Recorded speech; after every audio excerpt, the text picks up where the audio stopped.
ਵਾਹਿਗੁਰੂ ਜੀ ਕਾ ਖਾਲਸਾ ਵਾਹਿਗੁਰੂ ਜੀ ਕੀ ਫਤਿਹ। ਮੈਂ ਤੁਹਾਡੀ ਹੋਸਟ ਨੀਲਮ ਕੌਰ ਤੇ ਮੈਂ TV84 ਦੇ ਸਾਰੇ ਦਰਸ਼ਕਾਂ ਤੇ ਸਰੋਤਿਆਂ ਦਾ ਦਿਲੀ ਸਵਾਗਤ ਕਰਦੀ ਹਾਂ ਪ੍ਰੋਗਰਾਮ ਸੱਚੋ ਸੱਚ ਵਿੱਚ, ਜਿਹੜੇ ਇਸ ਪ੍ਰੋਗਰਾਮ ਨਾਲ ਦੇਸ਼ਾਂ ਵਿਦੇਸ਼ਾਂ ਵਿੱਚ ਜੁੜ ਚੁੱਕੇ ਨੇ। ਖਾਲਸਾ ਅਫੇਅਰ ਸੈਂਟਰ ਦੇ ਸੰਚਾਲਕ ਡਾਕਟਰ ਅਮਰਜੀਤ ਸਿੰਘ ਜੀ ਰੋਜ਼ਾਨਾ ਦੀ ਤਰ੍ਹਾਂ ਸਟੂਡੀਓ ਵਿੱਚ ਮੇਰੇ ਨਾਲ ਸ਼ਾਮਲ ਨੇ। ਆਓ ਨਾ ਮਿਲ ਕੇ ਅੱਜ ਦੇ ਅਹਿਮ ਇਸ਼ੂਜ਼ ਉੱਪਰ ਗੱਲਬਾਤ ਕਰਦੇ ਹਾਂ। ਜੀ ਡਾਕਟਰ ਸਾਹਿਬ ਵਾਹਿਗੁਰੂ ਜੀ ਕਾ ਖਾਲਸਾ ਵਾਹਿਗੁਰੂ ਜੀ ਕੀ ਫਤਿਹ। ਜੀ ਡਾਕਟਰ ਸਾਹਿਬ ਜੀ ਆਇਆਂ ਨੂੰ ਪ੍ਰੋਗਰਾਮ ਸੱਚੋ ਸੱਚ ਵਿੱਚ ਬਹੁਤ ਸ਼ੁਕਰੀਆ ਜੀ। ਡਾਕਟਰ ਸਾਹਿਬ ਅੱਜ 20 ਜੁਲਾਈ 2017 5 ਸਾਵਨ ਨਾਨਕਸ਼ਾਹੀ ਸੰਮਤ 549 ਦਾ ਦਿਨ ਹੈ ਤੇ ਡਾਕਟਰ ਸਾਹਿਬ ਪ੍ਰੋਗਰਾਮ ਸ਼ੁਰੂ ਕਰਨ ਤੋਂ ਪਹਿਲਾਂ ਅਸੀਂ ਆਪਣੇ ਦਰਸ਼ਕਾਂ ਦੇ ਸਰੋਤਿਆਂ ਨੂੰ ਦੱਸ ਦਈਏ, ਜੇ ਤੁਸੀਂ ਹੱਕ ਸੱਚ ਇਨਸਾਫ ਤੇ ਪੈਰਾ ਦਿੰਦਾ ਇੱਕੋ ਇੱਕ ਚੈਨਲ TV84 ਨੂੰ ਦੇਖਣਾ ਚਾਹੁੰਦੇ ਹੋ ਤਾਂ ਤੁਸੀਂ ਦੇਖ ਸਕਦੇ ਹੋ spectrum cable, RCN cable, Bell 5 cable in Canada, roku, Jadoo box, ਸ਼ਾਵਾ, Facebook, online streaming, global CPN ਦੀ ਐਪ ਰਾਹੀਂ, TV84 ਦੀ ਐਪ ਰਾਹੀਂ ਤੁਸੀਂ TV84 ਨੂੰ ਦੇਖ ਸਕਦੇ ਹੋ। ਜੀ ਡਾਕਟਰ ਸਾਹਿਬ, ਪਹਿਲੇ ਇਸ਼ੂ ਬਾਰੇ ਆਪਾਂ ਤੁਹਾਡੇ ਵਿਚਾਰ ਜਾਣਨਾ ਚਾਹੁੰਦੇ ਹਾਂ, ਕੀ ਕਹਿਣਾ ਚਾਹੋਗੇ ਤੁਸੀਂ? ਦੇਖੋ, ਸਭ ਤੋਂ ਪਹਿਲਾਂ ਅਸੀਂ ਇਹ ਦੱਸਣਾ ਚਾਹੁੰਦੇ ਹਾਂ ਕਿ ਪਿਛਲੇ ਐਤਵਾਰ ਜਿਹੜਾ ਪ੍ਰੋਗਰਾਮ ਗੁਰਦੁਆਰਾ ਸਾਹਿਬ ਰਿਚਮੰਡ ਹਿੱਲ ਕਲਚਰਲ ਸੁਸਾਇਟੀ ਵਿਖੇ ਡਾਕਟਰ ਗੁਰਮੀਤ ਸਿੰਘ ਔਲਖ ਦੀ ਯਾਦ ਨੂੰ ਸਮਰਪਿਤ ਹੋਇਆ ਸੀ, ਔਰ ਉਸ ਪ੍ਰੋਗਰਾਮ ਤੋਂ ਬਾਅਦ ਡਾਕਟਰ ਔਲਖ ਦੀ ਤਸਵੀਰ ਜਿਹੜੀ ਗੈਲਰੀ ਬਣੀ ਹੈ, ਸ਼ਹੀਦ ਗੈਲਰੀ ਲੰਗਰ ਹਾਲ ਦੇ ਵਿੱਚ, ਉਸ ਦੇ ਵਿੱਚ ਸਥਾਪਿਤ ਕੀਤੀ ਗਈ ਸੀ। ਉਸ ਪ੍ਰੋਗਰਾਮ ਨੂੰ TV84 ਨੇ ਰਿਕਾਰਡ ਕੀਤਾ ਸੀ ਜੀ, ਔਰ ਆਉਂਦੇ ਸੈਚਰਡੇ ਸ਼ਾਮ ਦੇ ਪ੍ਰੋਗਰਾਮ 'ਚ 8 ਤੋਂ 10:30 ਤੇ ਫਿਰ ਐਤਵਾਰ ਵੀ ਇਹ ਪ੍ਰੋਗਰਾਮ ਦੁਬਾਰਾ ਰਿਪੀਟ ਹੋਏਗਾ 8 ਤੋਂ 10:30 ਇਸ ਨੂੰ ਦਿਖਾਇਆ ਜਾਏਗਾ। ਔਰ ਇਸ ਦੇ ਵਿੱਚ ਜਿਹੜੀਆਂ ਅੱਡ-ਅੱਡ ਜਥੇਬੰਦੀਆਂ ਇਸ ਸੰਘਰਸ਼ ਦੇ ਲਈ ਤੁਰੀਆਂ ਹੋਈਆਂ ਨੇ, ਅੱਜ ਵੀ ਖੜੀਆਂ ਨੇ, ਉਹਨਾਂ ਦੇ ਨੁਮਾਇੰਦਿਆਂ ਵੱਲੋਂ ਡਾਕਟਰ ਔਲਖ ਨੂੰ ਔਰ ਖਾਲਿਸਤਾਨ ਦੇ ਕਾਜ਼ ਪ੍ਰਤੀ ਦ੍ਰਿੜਤਾ ਦੀ ਗੱਲ ਜਿਹੜੀ ਹੈ ਉਹ ਉਹਨਾਂ ਨੇ ਆਪਣੇ ਵਿਚਾਰਾਂ 'ਚ ਪ੍ਰਗਟਾਈ। ਸੋ ਇਸ ਪ੍ਰੋਗਰਾਮ ਨੂੰ ਜ਼ਰੂਰ ਦੇਖੋ ਜੀ। ਬਹੁਤ ਵਾਰ ਮੈਂ ਕੋਸ਼ਿਸ਼ ਕਰਦਾ ਕਿ ਉੱਥੋਂ ਦੇ ਜੋ ਚੱਲ ਰਹੇ ਏਜੰਡੇ ਨੇ ਹਿੰਦੂਤਵਾ ਦੇ, ਉਹਨਾਂ ਤੋਂ ਹਟ ਕੇ ਕੋਈ ਗੱਲ ਕਰਾਂ, ਕੋਈ ਨਾ ਕੋਈ ਸਾਊਥ ਏਸ਼ੀਆ ਦੀ ਅਦਰਵਾਈਜ਼ ਵੀ ਜਿਹਨੂੰ ਤੁਸੀਂ ਹਿਊਮਨ ਇੰਟਰਸਟ ਸਟੋਰੀ ਕਹਿੰਦੇ ਹੋ, ਕੋਈ ਨਾ ਕੋਈ ਉਸ ਪੱਖ ਤੋਂ ਕੀਤਾ ਜਾਏ। ਪਰ ਲੈ ਦੇ ਕੇ ਹਾਲਾਂ ਕੁਝ ਪ੍ਰੋਗਰਾਮਾਂ ਦੇ ਵਿੱਚ ਅਸੀਂ ਇਹ ਕੋਸ਼ਿਸ਼ ਕਰਦੇ ਹਾਂ ਕਿ ਹਿਸਟੋਰੀਕਲ ਆਸਪੈਕਟ ਨੂੰ ਵੀ ਅਸੀਂ ਡਿਫਰੈਂਟ ਤੌਰ ਤੇ ਲਿਆਈਏ, ਭਾਵੇਂ ਗੱਲ ਅਸੀਂ ਕਿਸੇ ਪੋਲੀਟੀਕਲ ਵਿਸ਼ੇ ਤੇ ਹੀ ਕਰਨੀ ਹੁੰਦੀ ਹੈ ਜਿਸ ਨੂੰ ਦਰਸ਼ਕਾਂ ਵੱਲੋਂ ਸਲਾਹਿਆ ਵੀ ਜਾਂਦਾ ਹੈ। ਪਰ ਜਦੋਂ ਅਸੀਂ ਸਾਊਥ ਏਸ਼ੀਆ 'ਚ ਇਨ ਜਨਰਲ ਔਰ ਭਾਰਤ ਨਾਂ ਦਾ ਇੱਕ ਆਰਟੀਫਿਸ਼ੀਅਲ ਦੇਸ਼ ਜਿਸ ਨੂੰ ਬ੍ਰਿਟਿਸ਼ ਬਸਤੀਵਾਦੀਆਂ ਨੇ ਕਦੇ ਜਿਹੜਾ ਆਪਣੀ ਸਹੂਲਤ ਦੇ ਲਈ ਐਡਮਿਨਿਸਟ੍ਰੇਟਿਵ ਯੂਨਿਟ ਦੇ ਤੌਰ ਤੇ 200 ਸਾਲ ਦੇ ਵਿੱਚ ਇੱਕ ਸਿਰੇ ਤੋਂ ਸ਼ੁਰੂ ਹੋਏ ਪਲਾਸੀ ਦੀ ਲੜਾਈ ਦੇ ਨਾਲ 1757 'ਚ ਔਰ 1849 'ਚ ਪੰਜਾਬ ਸਰਕਾਰੇ ਖਾਲਸਾ ਜੀ ਉਹਨਾਂ ਦੇ ਰਾਜ ਦਾ ਹਿੱਸਾ ਬਣੀ ਕਿ ਇਹ ਸਾਰੀ ਆਰਟੀਫਿਸ਼ੀਅਲ ਯੂਨੀਅਨ ਇਹਨਾਂ ਦੇ ਹਵਾਲੇ ਕਰ ਗਏ ਔਰ ਜੋ ਉੱਥੇ ਚੱਲ ਰਿਹਾ ਉਸ ਦੀ ਅਸੀਂ ਗੱਲ ਕਰਦੇ। ਪਰ ਅੱਜ ਜਦੋਂ ਮੈਂ ਫਿਰ ਮੁੜ ਖਿੜ ਕੇ ਉਹਨਾਂ ਸਾਰੇ ਵਿਸ਼ਿਆਂ ਨੂੰ ਦੇਖਦਾ, 20-25 ਖਬਰਾਂ ਸਾਹਮਣੇ ਹੁੰਦੀਆਂ ਨੇ ਔਰ ਉਹਨਾਂ 'ਚ ਜਿਹੜਾ ਸਭ ਤੋਂ ਜ਼ਿਆਦਾ ਦਿਲ ਨੂੰ ਦੁਖਾਉਣ ਵਾਲੀ ਵੀ ਔਰ ਜੋ ਉੱਥੇ ਚੱਲ ਰਿਹਾ ਉਸ ਦੀ ਰਿਫਲੈਕਸ਼ਨ ਹੁੰਦੀ ਹੈ, ਉਹ ਲੈ ਦੇ ਕੇ ਹਿੰਦੂਤਵਾ ਦੀਆਂ ਨੀਤੀਆਂ ਕੀ ਨੇ, ਕਿਵੇਂ ਆਮ ਲੋਕ ਸਫਰ ਕਰ ਰਹੇ ਨੇ ਔਰ ਕਿਵੇਂ ਹੁਣ ਖਾਸ ਤੌਰ ਤੇ ਜਿਹੜੀਆਂ ਦਲਿਤ ਆਵਾਜ਼ਾਂ ਨੇ ਜਿਨ੍ਹਾਂ ਨੂੰ ਬੜੀ ਬੁਰੀ ਤਰ੍ਹਾਂ, ਕਿਉਂਕਿ ਮੁਸਲਮਾਨਾਂ ਨਾਲ ਸੰਬੰਧਿਤ ਖਬਰਾਂ ਤਾਂ ਕੁਛ ਨਾ ਕੁਛ ਕਸ਼ਮੀਰ ਦੇ ਹਵਾਲੇ ਨਾਲ ਨਿਕਲਦੀਆਂ ਨੇ, ਉਹ ਵੀ ਜੋ ਇਸ ਅੰਦਾਜ਼ ਦੇ ਵਿੱਚ ਭਾਰਤ ਦੇ ਫੌਜੀ ਮੁਖੀ ਨੇ ਕਿਹਾ ਕਿ ਜੀ ਅਸੀਂ ਸਤੰਬਰ ਐਂਡ ਤੱਕ ਉੱਥੇ ਮੁਕਾ ਦੇਣਾ ਜਿਹੜਾ ਇਹ ਦਹਿਸ਼ਤਗਰਦੀ ਦਾ ਦੌਰ, ਉਸ ਤੋਂ ਜ਼ਾਹਰ ਹੈ ਕਿ ਆਉਣ ਵਾਲੇ ਦਿਨਾਂ 'ਚ ਵੱਡੇ ਪੈਮਾਨੇ ਦੇ ਉੱਤੇ ਆਲਰੇਡੀ ਉੱਥੇ ਸਟੇਟ ਦਹਿਸ਼ਤਗਰਦੀ ਚੱਲ ਰਹੀ ਹੈ, ਸਟੇਟ ਟੈਰਰਿਜ਼ਮ ਹੈ, ਪਰ ਆਉਣ ਵਾਲੇ ਦਿਨਾਂ ਦੇ ਵਿੱਚ ਜਿਹੜਾ ਹੋਰ ਬਹੁਤ ਜ਼ਿਆਦਾ ਜਾਨੀ ਨੁਕਸਾਨ ਹੋਏਗਾ, ਜਿਹੜਾ ਜ਼ਾਹਰ ਹੈ ਕਿ ਔਰ ਉਹ ਇਹ ਵੀ ਕਹਿ ਰਿਹਾ ਕਿ ਜੀ ਅਸੀਂ ਇਸ ਦੇ ਲਈ ਰਾਜਸੀ ਪਾਰਟੀਆਂ ਦੀ ਸਹਿਮਤੀ ਲੈ ਲਈ ਹੈ। ਹੁਣ ਜ਼ਾਹਰ ਹੈ ਵੀ ਇਹ ਇੱਕ ਫੌਜੀ ਸਟੇਟ ਦੀ ਤਰ੍ਹਾਂ ਐਕਟ ਕਰ ਰਹੇ ਨੇ ਔਰ ਫੌਜ ਨੂੰ ਖੁੱਲੀ ਛੁੱਟੀ ਦਿੱਤੀ ਹੋਈ ਹੈ। ਉਹ ਭਾਵੇਂ ਹੁਣ ਮਨੀਪੁਰ ਦੇ ਵਿੱਚ ਜਿਵੇਂ ਮੁਕਾਬਲੇ ਬਣਾਏ ਜਾਂਦੇ ਨੇ, ਉਸ ਬਾਰੇ ਸੁਪਰੀਮ ਕੋਰਟ ਦੀ ਜਜਮੈਂਟ ਆਈ ਹੈ ਕਿ ਇਹ ਜਿਹੜਾ armed forces special powers act ਹੈ ਇਹਦੇ ਥੱਲੇ ਕਿਵੇਂ ਜ਼ਿਆਦਤੀਆਂ ਹੋ ਰਹੀਆਂ ਨੇ। ਪਰ ਕੌਣ ਉੱਥੇ ਪੁੱਛਦਾ ਹੈ ਅਲਟੀਮੇਟਲੀ? ਹੁਣ ਤਾਂ ਪ੍ਰੈਜ਼ੀਡੈਂਟ ਔਰ ਵਾਈਸ ਪ੍ਰੈਜ਼ੀਡੈਂਟ ਜਿਹੜੇ ਨੇ ਉਹ ਵੀ ਉਹਨਾਂ ਦੇ ਹੀ ਬਣ ਗਏ ਨੇ, BJP ਦੇ। ਔਰ ਅੱਜ ਹੀ ਮੈਂ ਕਿਸੇ ਪੱਤਰਕਾਰ ਨਾਲ ਗੱਲ ਕਰਦੇ ਆ ਕਿਹਾ ਸੀ, ਉਹ ਕਹਿਣ ਲੱਗੇ ਜੀ ਇਹ ਨਤੀਜੇ ਆ ਗਏ ਨੇ ਔਰ ਇਹ ਰਾਮਨਾਥ ਜਿਹੜਾ ਹੈ ਉਹ ਬਣ ਗਿਆ ਪ੍ਰੈਜ਼ੀਡੈਂਟ ਔਰ ਨਾਇਡੂ ਵਾਈਸ ਪ੍ਰੈਜ਼ੀਡੈਂਟ ਕੀ ਕਹਿਣਾ ਚਾਹੋਗੇ? ਮੈਂ ਕਿਹਾ ਜੀ ਹੁਣ ਆਉਣ ਵਾਲੇ ਪੀਰੀਅਡ 'ਚ ਆਰਡੀਨੈਂਸਿਸ ਦੀ ਸਰਕਾਰ ਹੋਏਗੀ, ਕਿਉਂਕਿ ਹੁਣ ਤੱਕ ਪ੍ਰਣਾਬ ਮੁਖਰਜੀ ਭਾਵੇਂ ਉਹ ਵੀ ਐਂਡ ਤੱਕ ਪੂਰਾ ਐਨ ਮੋਦੀ ਦੇ ਹੱਕ ਦੇ ਵਿੱਚ ਹੀ ਉਹਦੇ ਗੁਣਗਾਇਨ ਕਰਦਾ ਰਿਹਾ, ਲੇਕਿਨ ਇਹਦੇ ਬਾਵਜੂਦ ਇਹ ਇਹਨਾਂ ਨੂੰ ਸੀ ਕਿ ਵੀ ਉਹ ਸ਼ਾਇਦ ਕੋਈ ਡਾਇਰੈਕਟ ਆਰਡੀਨੈਂਸ ਜਿਹੜਾ ਕਿ ਲੋਕਾਂ ਦੇ ਹਿੱਤਾਂ ਦੇ ਜਾਂ ਮਾਈਨੋਰਟੀਜ਼ ਦੇ ਖਿਲਾਫ ਉਹਦੇ ਤੇ ਦਸਤਖਤ ਨਹੀਂ ਕਰੇਗਾ। ਲੇਕਿਨ ਹੁਣ ਤਾਂ ਇਹਨਾਂ ਦੇ ਪ੍ਰੈਜ਼ੀਡੈਂਟ ਵਾਈਸ ਪ੍ਰੈਜ਼ੀਡੈਂਟ ਉਹ ਬਣੇ ਨੇ ਜਿਹੜੇ ਬੀਜੇਪੀ ਦੇ ਕੋਰ ਮੈਂਬਰ ਨੇ ਜੀ। ਨਾਇਡੂ ਜਿਹੜਾ ਮਿਨਿਸਟਰ ਸੀ ਹੁਣ ਤੱਕ ਇਨਫੋਰਮੇਸ਼ਨ ਬ੍ਰਾਡਕਾਸਟਿੰਗ ਮਿਨਿਸਟਰ, ਉਹ ਅੱਧੀ ਰਾਤ ਤੱਕ ਬੀਜੇਪੀ ਦਾ ਮੈਂਬਰ ਸੀ। ਅਗਲੇ ਦਿਨ ਪੇਪਰ ਫਾਇਰ ਕਰਨ ਤੋਂ ਪਹਿਲਾਂ ਤੇ ਉਹ ਰੋ ਰਿਹਾ ਸੀ। ਉਹਨੇ ਕਿਹਾ ਜੀ ਮੈਨੂੰ ਮੇਰੀ ਮਾਂ ਤੋਂ ਜੁਦਾ ਹੋਣਾ ਪੈਣਾ, ਬੀਜੇਪੀ ਮੇਰੀ ਮਾਂ ਹੈ ਜੀ। ਸੋ ਜ਼ਾਹਿਰ ਹੈ ਵੀ ਆਉਣ ਵਾਲੇ ਪੀਰੀਅਡ ਦੇ ਵਿੱਚ ਉਹਨਾਂ ਨੂੰ ਜਿਹੜੇ ਕੋਈ ਇਸ ਕਿਸਮ ਦੇ ਇਸ਼ੂ ਨੇ ਜਿਨ੍ਹਾਂ 'ਚ ਉਹਨਾਂ ਨੂੰ ਲੱਗਦਾ ਹੈ ਵੀ ਪਾਰਲੀਮੈਂਟ ਦੇ ਵਿੱਚ, ਪਾਰਲੀਮੈਂਟ ਤਾਂ ਉਹਨਾਂ ਦੀ ਮੈਜੋਰਟੀ ਹੈ ਹੀ ਹੈ, ਰਾਜ ਸਭਾ 'ਚ obstruction ਹੋ ਸਕਦੀ ਹੈ, ਉਹ ਪ੍ਰੈਜ਼ੀਡੈਂਟ ਤੋਂ ਆਰਡੀਨੈਂਸ ਕਰਵਾ ਲੈਣਗੇ ਔਰ 6 ਮਹੀਨੇ ਦੇ ਵਿੱਚ ਤੁਸੀਂ ਉਹਨੂੰ ਇਨ ਦਾ ਮੀਨ ਟਾਈਮ ਸੌਦੇਬਾਜ਼ੀ ਕਰਦੇ ਹੋ ਔਰ ਉਸ ਸਾਰੇ ਨੂੰ ਆਰਡੀਨੈਂਸਾਂ ਦੀ ਸਰਕਾਰ ਹੋਏਗੀ। ਸੋ ਇੱਕ ਪਾਸੇ ਤਾਂ ਇਹ ਪਾਰਟ ਚੱਲ ਰਿਹਾ ਔਰ ਦੂਸਰੇ ਪਾਸੇ ਜਿਹੜੀਆਂ ਬੀਜੇਪੀ ਰੂਲਡ ਸਟੇਟਸ ਨੇ, ਉਹ ਮੱਧ ਪ੍ਰਦੇਸ਼ ਹੋਏ, ਹਰਿਆਣਾ ਹੋਏ, ਹੁਣ ਯੂਪੀ ਹੋਏ ਔਰ ਸਾਊਥ ਦੇ ਵਿੱਚ ਜਾ ਕੇ ਅਸੀਂ ਦੇਖਦੇ ਹਾਂ ਆਂਧਰਾ ਪ੍ਰਦੇਸ਼ ਹੋਏ, ਰਾਜਸਥਾਨ ਹੋਏ, ਜਿੱਦਾਂ ਦੀਆਂ ਖਬਰਾਂ ਉੱਥੋਂ ਨਿਕਲ ਰਹੀਆਂ ਨੇ ਉਹ ਖੌਫ ਦੇਣ ਵਾਲੀਆਂ ਨੇ ਕਿ ਕੁੱਲ ਮਿਲਾ ਕੇ ਉੱਥੇ ਇਸ ਕਿਸਮ ਦਾ ਮਾਹੌਲ ਬਣਾਇਆ ਜਾ ਰਿਹਾ ਕਿ ਜਦੋਂ ਮਰਜ਼ੀ ਜਿਹੜੀ ਮੌਬ ਹੈ ਔਰ ਮੌਬੋਕ੍ਰੇਸੀ ਉਹਨੂੰ ਅਕਸਰ ਅਸੀਂ ਕਹਿੰਦੇ ਜੀ। ਔਰ ਮੈਂ ਦੇਖ ਰਿਹਾ ਕਿ ਵੀ ਕੀ ਸੱਚਮੁੱਚ ਹੀ ਜਿਹੜਾ ਮੋਹਨ ਭਾਗਵਤ ਦਾ ਇਹ ਫਤਵਾ ਸੀ ਮੋਦੀ ਦੇ ਬਣਨ ਤੋਂ ਬਾਅਦ ਕਿ 2020 ਤੱਕ ਹਰ ਇੱਕ ਨੂੰ ਅਸੀਂ ਹਿੰਦੂ ਬਣਾ ਦੇਾਂਗੇ, ਕੀ ਇਹ ਸੱਚਮੁੱਚ ਹੋਣ ਜਾ ਰਿਹਾ ਜੀ? ਕਿ ਸੱਚਮੁੱਚ ਭਾਰਤ ਭਗਵਾ ਹੋ ਜਾਏਗਾ? ਔਰ ਮੈਨੂੰ ਇਹ ਹੈ ਕਿਤੇ ਪੜ੍ਹਿਆ ਮੈਂ ਕਿ ਵੀ ਜਿਨ੍ਹਾਂ ਦਿਨਾਂ 'ਚ ਮਹਾਰਾਜਾ ਰਣਜੀਤ ਸਿੰਘ ਦੇ ਪੋਤੇ ਦੀ ਸ਼ਾਦੀ ਸੀ ਕੰਵਰ ਨੌਨਿਹਾਲ ਸਿੰਘ ਦੀ ਜੀ, ਅੰਗਰੇਜ਼ਾਂ ਨੂੰ ਉਹਨਾਂ ਦਾ ਡੈਲੀਗੇਸ਼ਨ ਖਾਸ ਤੌਰ ਤੇ ਆਇਆ ਹੋਇਆ ਸੀ, ਸਪੈਸ਼ਲ ਜਿਹੜਾ ਐਜ਼ ਏ ਮਹਿਮਾਨ ਦੇ ਤੌਰ ਤੇ। ਔਰ ਇਹਨਾਂ ਦੇ ਜਿਹੜੇ ਖੁਫੀਆ ਏਜੰਟਾਂ ਨੇ ਜਿਹੜੇ ਸਿੱਖ ਰਾਜ ਦੇ ਸੀ, ਉਹਨਾਂ ਨੇ ਦੇਖਿਆ ਕਿ ਵੀ ਉਹਨਾਂ ਦੇ ਵਿੱਚ ਜਿਹੜੇ ਇੱਕ ਦੋ ਸਨ ਉਹ ਨਕਸ਼ਾ ਬਣਾ ਰਹੇ ਸੀ ਔਰ ਉਸ ਜ਼ਾਹਰ ਹੈ ਕਿ ਕਿਉਂਕਿ ਬਰਾਤ ਜਿਹੜੀ ਹੈ ਲਾਹੌਰ ਤੋਂ ਅਟਾਰੀ ਆਈ, ਅਟਾਰੀ ਦੇ ਸਰਦਾਰ ਸ਼ਾਮ ਸਿੰਘ ਅਟਾਰੀ ਦੀ ਬੇਟੀ ਦੇ ਨਾਲ ਜਿਹੜਾ ਉਹਦਾ ਆਨੰਦ ਕਾਰਜ ਸੀ ਕੰਵਰ ਨੌਨਿਹਾਲ ਸਿੰਘ ਦਾ, ਸ਼ਾਇਦ ਉਹਨਾਂ ਦਾ ਨਾਂ ਨਾਨਕੀ ਸੀ ਬੀਬੀ ਦਾ। ਔਰ ਬਾਅਦ ਦੇ ਵਿੱਚ ਉਸ ਦੀ ਇੱਕ ਅੱਧੀ ਕਾਪੀ ਜਦੋਂ ਰਣਜੀਤ ਸਿੰਘ ਨੇ ਦੇਖੀ ਤੇ ਉਹਨੇ ਦੇਖਿਆ ਕਿ ਵੀ ਸਾਰਾ ਜਿਹੜਾ ਸਾਊਥ ਤੋਂ ਲੈ ਕੇ ਤੇ ਸਿੱਖ ਰਾਜ ਦੇ ਪਹੁੰਚਣ ਤੱਕ ਸਾਰਾ ਜਿਹੜਾ ਉਹ ਨਕਸ਼ਾ ਹੈ ਉਹ ਲਾਲ ਸੀ, ਰੈੱਡ ਰੰਗ ਦੇ ਵਿੱਚ ਡਿਪਿਕਟ ਕੀਤਾ ਹੋਇਆ ਸੀ। ਸਿਰਫ ਜਿਹੜੀ ਸਰਕਾਰੇ ਖਾਲਸਾ ਜੀ ਉਹਦੀ ਟੈਰੀਟਰੀ ਸੀ, ਪੰਜਾਬ ਦਾ ਹਿੱਸਾ ਦਰਿਆ ਖੈਬਰ ਤੱਕ ਔਰ ਉਹਦੇ ਵਿੱਚ ਕਸ਼ਮੀਰ, ਔਰ ਉਹ ਸਾਰਾ ਜਿਹੜਾ ਉਹ ਸਫੇਦ ਸੀ। ਤੇ ਰਣਜੀਤ ਸਿੰਘ ਹਾਲਾਂਕਿ ਕੋਈ ਪੜ੍ਹਿਆ ਲਿਖਿਆ ਨਹੀਂ ਸੀ, ਉਹਨੇ ਦੇਖਿਆ, ਉਹਨੇ ਦੇਖਦਿਆਂ ਹੀ ਪਹਿਲਾਂ ਉਹਦੇ ਮੂੰਹੋਂ ਕਾਮੈਂਟ ਨਿਕਲਿਆ, ਉਹਨੇ ਕਿਹਾ ਵੀ ਇੱਕ ਦਿਨ ਸਭ ਲਾਲ ਹੋ ਜਾਏਗਾ।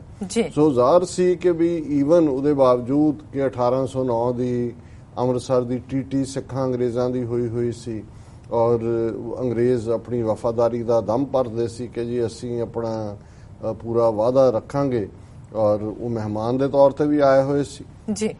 ਲੇਕਿਨ ਮਹਾਰਾਜਾ ਰਣਜੀਤ ਸਿੰਘ ਨੂੰ ਇਹ ਬਿਲਕੁਲ ਸਪਸ਼ਟ ਸੀ ਕਿ ਇਹ ਇਹਨਾਂ ਦੀ ਜਿਹੜੀ ਬੇਈਮਾਨੀ ਹੈ, ਇਹ ਇਸ ਬੇਈਮਾਨੀ ਦਾ ਨਤੀਜਾ ਹੋਏਗਾ ਕਿ ਇੱਕ ਦਿਨ ਇਹ ਪੰਜਾਬ ਨੂੰ ਵੀ ਹੜੱਪਣਗੇ ਔਰ ਇਹ ਸਭ ਲਾਲ ਹੋ ਜਾਏਗਾ।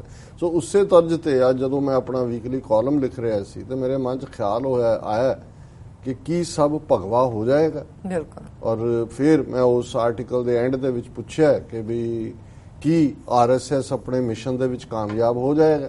ਔਰ ਐਂਡ 'ਚ ਮੈਂ ਕਿਹਾ ਵੀ ਇਸ ਦਾ ਜਵਾਬ ਸਮੇਂ ਦੇ ਗਰਭ ਵਿੱਚ ਪਿਆ ਹੈ। ਬਿਲਕੁਲ। ਹੁਣ ਜੇ ਤਾਂ ਚੈਲੰਜ ਨਾ ਕਰੋ ਕਿਸੇ ਚੀਜ਼ ਨੂੰ, ਇੱਕ ਮਾਲਕ ਹੈ, ਇੱਕ ਨੌਕਰ ਹੈ, ਫਿਰ ਤੋਂ ਰਿਲੇਸ਼ਨਸ਼ਿਪ ਜਾਰੀ ਰਹਿੰਦੀ ਹੈ। ਜੇ ਲੋਕ ਦਬੇ ਰਹਿਣਗੇ, ਬੋਲਣਗੇ ਨਹੀਂ, ਵੱਡਾ ਹਿੱਸਾ ਸਿੱਖਾਂ ਦਾ ਵੀ, ਜਿਵੇਂ ਇੱਕ ਪੱਤਰਕਾਰ ਵੀਰ ਕਹਿ ਰਹੇ ਸੀ ਕੈਨੇਡਾ ਤੋਂ ਕਿ ਦੇਖੋ ਜਿਹੜੇ ਸ਼ਹਿਰਾਂ 'ਚ ਰਹਿਣ ਵਾਲੇ ਸਿੱਖ ਨੇ ਬਹੁਤ ਸਾਰੇ, ਪੰਜਾਬ ਤੋਂ ਬਾਹਰ ਖਾਸ ਤੌਰ ਤੇ ਵੱਡੇ ਵੱਡੇ ਸ਼ਹਿਰਾਂ 'ਚ, ਉਹਨਾਂ ਨੇ ਨੌਕਰੀਆਂ ਵੀ ਕਰਨੀਆਂ, ਬੱਚੇ ਉਹ ਤਾਂ ਉਹਨਾਂ ਨੇ ਤਾਂ ਆਲਰੇਡੀ ਭਾਵੇਂ ਸਿੱਖੀ ਸਰੂਪ ਨੇ, ਉਹਨਾਂ 'ਚੋਂ ਬਹੁਤਿਆਂ ਨੇ ਹਿੰਦੂ ਪ੍ਰੈਕਟਿਸਿਸ ਜਿਹੜੀਆਂ ਨੇ ਉਹ ਕਬੂਲ ਕਰ ਲਈਆਂ ਜੀ।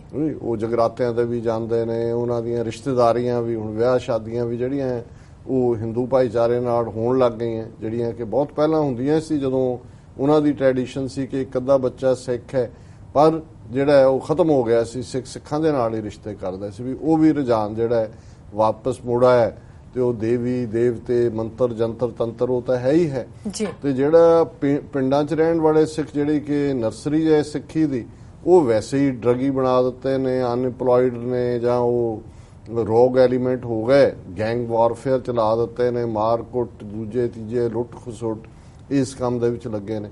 ਸੋ ਉਹਨਾਂ ਕਿਹਾ ਵੀ ਮੁਸਲਮਾਨ 170 ਮਿਲੀਅਨ ਵੈਸੇ ਹੀ ਜਿਹੜਾ ਉਹ ਡਰਾ ਦਿੱਤਾ ਹੈ। ਕਸ਼ਮੀਰ ਦੇ ਵਿੱਚ ਉਹ ਵਿਚਾਰੇ ਖਲੋਤੇ ਨੇ, ਲੜ ਰਹੇ ਨੇ, ਉਹਨਾਂ ਦੀ ਕੋਈ ਆਵਾਜ਼ ਨਹੀਂ ਸੁਣਦਾ। ਔਰ ਈਵਨ ਕਸ਼ਮੀਰੀਆਂ ਦੀ ਆਵਾਜ਼ ਕੋਈ 50 ਤੋਂ ਜ਼ਿਆਦਾ ਮੁਸਲਮਾਨ ਦੇਸ਼ ਨੇ, ਕੋਈ ਆਰਟੀਕੂਲੇਸ਼ਨ ਅਸੀਂ ਦੇਖੀ ਨਹੀਂ ਹੈ। ਅਮਰੀਕਾ ਦੇ ਵਿੱਚ ਹੋਏ ਜਾਂ ਦੂਜੇ 'ਚ ਹੋਏ ਕੋਈ ਹਿਊਮਨ ਰਾਈਟਸ ਅਦਰ ਦੈਨ ਕਿ ਐਮਨੈਸਟੀ ਜਾਂ ਹਿਊਮਨ ਰਾਈਟਸ ਵਾਚ ਦੀਆਂ ਰਿਪੋਰਟਸ। ਸੋ ਭਾਰਤ ਵਿਚਲੇ 30 ਮਿਲੀਅਨ ਈਸਾਈਆਂ ਨੂੰ ਵੀ ਕਿਹਨੇ ਪੁੱਛਣਾ, ਕਿਉਂਕਿ ਉਹਨਾਂ ਨੂੰ ਵੀ ਇਹ ਜਦੋਂ ਕਿ ਵਪਾਰਕ ਡੀਲਸ ਕਰਦੇ ਨੇ ਉਹਨਾਂ ਦੀ ਕੋਈ ਨਹੀਂ ਰਹਿੰਦੀ। ਔਰ ਇਹੀ ਕਾਰਨ ਹੈ ਕਿ ਉਹਨਾਂ ਸਟੇਟਾਂ ਦੇ ਵਿੱਚ ਜਿੱਥੇ ਖਾਸ ਤੌਰ ਤੇ ਸਿੱਧੇ ਤੌਰ ਤੇ ਬੀਜੇਪੀ ਦਾ ਰਾਜ ਹੈ, ਉਹਨਾਂ ਨੇ ਜਿਹੜੀ ਇੱਕ ਪ੍ਰੈਕਟਿਸ ਜਿਹੜੀ ਨਵੰਬਰ 84 ਚ ਸਿੱਖਾਂ ਦੇ ਉੱਤੇ ਖੁੱਲ ਕੇ ਜਿਸ ਦਾ ਐਕਸਪੈਰੀਮੈਂਟ ਕੀਤਾ ਹੈ 2002 ਚ ਗੁਜਰਾਤ ਚ ਕੀਤਾ ਹੈ, ਜਿਹਨੂੰ ਅੰਗਰੇਜ਼ੀ ਦੇ ਵਿੱਚ ਲਿੰਚਿੰਗ ਕਹਿੰਦੇ ਨੇ। ਹੁਣ ਲਿੰਚਿੰਗ ਦੇ ਲਈ ਜਦੋਂ ਤੁਸੀਂ ਡਿਕਸ਼ਨਰੀ ਸ਼ਬਦ ਦੇਖਦੇ ਹੋ ਉਸ ਦਾ ਇਹਨੂੰ ਮਾਰ ਕੁਟਾਈ ਕਰਕੇ ਮਾਰਨਾ, ਹੱਤਿਆ ਕਰਨਾ, ਬਿਨਾਂ ਮੁਕੱਦਮਾ ਚਲਾਏ ਮਾਰਨਾ ਜਾਂ ਦੂਜਾ, ਪਰ ਇਹ ਇਵੇਂ ਹੀ ਹੈ ਕਿ ਜਿਵੇਂ ਜਿਹਨੂੰ ਮਰਜ਼ੀ ਤੁਸੀਂ ਕਿਸੇ ਦੀ ਸ਼ਕਲ ਦੇ ਨਵੰਬਰ 84 ਚ ਉਹਨਾਂ ਨੇ ਜਿੱਥੇ ਵੀ ਕੋਈ ਸਿੱਖ ਦੇਖਿਆ ਉਹ ਭਾਵੇਂ ਉਹਦੇ ਪੱਗ ਦਾ ਰੰਗ ਚਿੱਟਾ ਹੈ, ਕਾਲਾ ਹੈ, ਨੀਲਾ ਹੈ, ਹਰਾ ਹੈ, ਕੋਈ ਨਹੀਂ ਹੈ। ਜਨਰਲ ਜਗਜੀਤ ਸਿੰਘ ਅਰੋੜੇ ਵਰਗਾ ਬੰਦਾ ਜਿਸ ਨੂੰ ਅਦਰਵਾਈਜ਼ ਇਹ ਬੜਾ ਸੈਲੀਬ੍ਰੇਟ ਕਰਦੇ ਨੇ ਕਿ ਜੀ ਦੇਖੋ ਬੰਗਲਾਦੇਸ਼ ਵਾਰ ਦਾ ਹੀਰੋ ਜੀ। ਔਰ ਉਹਦੇ ਦੁਆਲੇ ਜਦੋਂ ਚਾਰ ਚਫੇਰੇ ਆਬਾਦੀ ਦੇ ਉਹਦੇ ਘਰ ਦੇ ਨੇੜੇ ਤੇੜੇ ਕਰਾਊਡ ਮਹੱਲਿਆਂ 'ਚ ਆ ਜਾਂਦੀ ਹੈ ਤਾਂ ਉਸ ਵੇਲੇ ਦੇ ਉਹ ਜਿਹੜਾ ਇੱਕ ਪ੍ਰੋਮੀਨੈਂਟ ਐਂਬੈਸਡਰ ਵੀ ਰਿਹਾ, ਬਾਅਦ ਦੇ ਵਿੱਚ ਪ੍ਰਾਈਮ ਮਿਨਿਸਟਰ ਵੀ ਬਣਿਆ IK ਗੁਜਰਾਲ, ਉਹਨੂੰ ਕਾਲ ਕਰਕੇ ਉਹ ਕਹਿੰਦਾ ਹੈ ਕਿ ਜੀ ਮੇਰੀ ਮਦਦ ਕਰਵਾਓ ਵੀ ਕਰਾਊਡ ਤਾਂ ਨੇੜੇ ਤੇੜੇ ਦੂਜੇ ਆ ਗਏ ਹੈ। ਉਹਨੇ ਕਿਹਾ ਵੀ ਮੈਂ ਕਾਰ ਭੇਜ ਦੇਣਾ ਤੇ ਤੂੰ ਆਪਣੀ ਪੱਗ ਲਾ ਕੇ ਤੇ ਜਿਹੜਾ ਨਾ ਆਪਣਾ ਭੇਸ ਬਦਲ ਕੇ ਤੇ ਤੂੰ ਆ ਜਾ। ਮਤਲਬ ਹੁਣ ਜ਼ਾਹਰ ਸੀ। ਔਰ ਇਹ ਘਟਨਾ ਮੈਂ ਨਹੀਂ ਕਹਿ ਰਿਹਾ, ਉਹਨੇ ਖੁਦ ਵੀ ਕੋਟ ਕੀਤੀ ਔਰ ਜਰਨੈਲ ਸਿੰਘ MLA ਜਿਹੜਾ ਆਮ ਆਦਮੀ ਪਾਰਟੀ ਦਾ, ਉਹਨੇ ਦਿੱਲੀ ਅਸੈਂਬਲੀ ਦੇ ਵਿੱਚ ਵੀ ਕੋਟ ਕੀਤੀ ਕਿ ਵੀ ਇਹੋ ਜਿਹਾ ਨਵੰਬਰ 84 ਦਾ ਵਰਤਾਰਾ। ਔਰ ਖੁਸ਼ਵੰਤ ਸਿੰਘ ਜਿਹੜਾ ਬਾਅਦ ਦੇ ਵਿੱਚ ਭਾਵੇਂ ਸੰਤ ਪਿੰਡਰਾਂ ਵਾਲੇ ਜਾਂ ਖਾਲਿਸਤਾਨ ਮੂਵਮੈਂਟ ਦਾ ਪੁੱਜ ਕੇ ਵਿਰੋਧ ਕਰਦਾ ਰਿਹਾ, ਉਹਨੇ ਕਿਹਾ ਕਿ I felt like being a Jew in Nazi Germany, ਕਿ ਮੈਂ ਇਵੇਂ ਮਹਿਸੂਸ ਕੀਤਾ ਜਿਵੇਂ ਯਹੂਦੀਆਂ ਨੇ ਨਾਜ਼ੀ ਜਰਮਨੀ 'ਚ ਕੀਤਾ ਹੋਵੇਗਾ। ਔਰ ਉਹਨੇ ਵੀ ਲੁੱਕ ਕੇ ਨਾਰਵੇ ਦੀ ਐਮਬੈਸੀ, ਨਾਰਵੇ ਦਾ ਐਂਬੈਸਡਰ ਦਾ ਜਾਣੂ ਸੀ, ਉਹਨੂੰ ਕਾਲ ਕੀਤਾ ਔਰ ਉਹਨੇ ਆਪਣੀ ਡਿਪਲੋਮੈਟਿਕ ਗੱਡੀ ਭੇਜੀ, ਸੀਟ ਦੇ ਥੱਲੇ ਲੁੱਕ ਕੇ ਆਇਆ ਹੁਣ ਤੇ ਨਾਰਵੇ ਦੀ ਐਮਬੈਸੀ ਜਾ ਕੇ ਉਹਨੇ ਪਨਾਹ ਲਈ। ਸੋ ਜ਼ਾਹਰ ਹੈ ਕਿ ਵੀ ਜੇ 33 ਸਾਲ ਪਹਿਲਾਂ ਇਹ ਲਿੰਚਿੰਗ ਮੌਬ ਦਾ ਇਕੱਠਾ ਹੋਣਾ, ਕਿਸੇ ਨੂੰ ਰੋਕਣਾ, ਬਾਹਰ ਕੱਢਣਾ, ਗਲ 'ਚ ਟਾਇਰ ਪਾਣਾ, ਜਿਉਂਦੇ ਸਾੜ ਦੇਣਾ ਤੇ ਤਾੜੀਆਂ ਮਾਰਨਾ ਕਿ ਸਿੱਖ ਭੰਗੜਾ ਪਾ ਰਿਹਾ ਔਰ ਗੈਂਗ ਰੇਪਸ ਔਰ ਜੋ ਵਰਤਾਰਾ ਸੀ, ਕਿਉਂਕਿ 33 ਸਾਲ ਬੀਤਣ ਬਾਅਦ ਵੀ ਅਨਪਨਿਸ਼ਡ ਹੈ। ਔਰ ਉਹ ਸਾਰੇ ਪੀਰੀਅਡ 'ਚ ਉਹਦੇ ਸਿਰ ਦੇ ਉੱਤੇ ਰਾਜੀਵ ਗਾਂਧੀ ਨੇ ਭਾਰਤ ਭਰ ਦੇ ਵਿੱਚ ਇੱਕ ਮੁਹਿੰਮ ਚਲਾ ਕੇ ਜਿਹੜਾ ਸਰਦਾਰ ਜੇ ਉਸ ਕਿਸਮ ਦਾ ਹੋਇਆ ਕਿ ਸਰਦਾਰ ਗਦਾਰ ਨੇ ਔਰ 3/4 ਉਹਨੇ ਜਿਹੜੀ ਹੈ ਪਾਰਲੀਮੈਂਟ ਦੇ ਵਿੱਚ ਮੈਜੋਰਟੀ ਲਈ।